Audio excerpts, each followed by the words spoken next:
And this is the big breaking news that we are getting to you at this point in time. What we are learning now is that Indrani Mukerjea, remember, has filed an application in the special CBI court.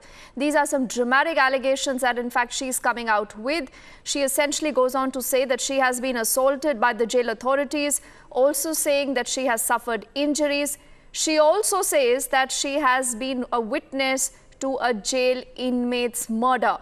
Big allegations as far as Indrani Mukerjea is concerned, and what we are learning now is that she already has filed an application stating the above in a special CBI court. My colleague Chaitanya, I believe, should just be joining us in a bit to get us more details on that story. But you would recall that there had been a dramatic protest earlier at the Baikala jail where, in fact, Indrani essentially has been lodged. And there was a version going out that it was Indrani who had instigated the mob.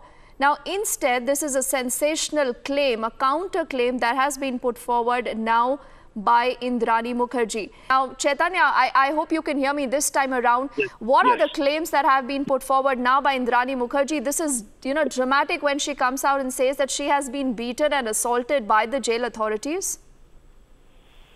Well, here Indrani's lawyer, in fact, has said that Indrani was beaten up, and at this point of time, when the protest took place in Baikala jail, in fact, she was the one who tried to gather the prison inmates and inform them about what had happened. And after that, it was said that she gathered all the prisoners and made them protest. So that was something which happened, after which the police tried to stop her. In fact, the police also claimed that they tried to ask her to ask the inmates to calm down, but then she did not heed their request, and that is what happened. In fact, after that was what we saw, those visuals wherein all the inmates went on the terrace. They burnt newspapers and a few clothes in the jail and set them on fire. So that was the form of protest that they were doing. In fact, they also wanted the media to be allowed inside so that they can speak to the media and tell them about the lack of facilities inside the jail and what conditions they were living in.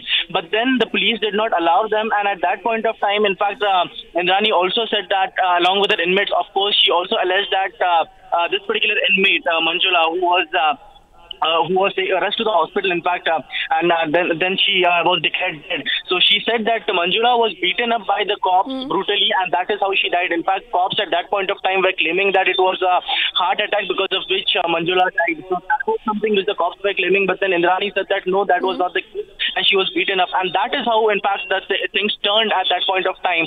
And then Indrani's lawyer, in fact, she claims that the women cops who were present at the jail at that point of time, they got violent with the prisoners over there, the women prisoners in the jail, and then they started beating them up. And at that point of time, Indrani also claimed that she has suffered injuries and she was beaten up very badly. In fact, she has bruises on her leg, hand, and also head. So these are some of the allegations that she has made, and she also said that she wants to move a special application in the CBI court saying that get the inmates out, let the inmates come out in the court and tell what exactly happened in the jail at that point of time.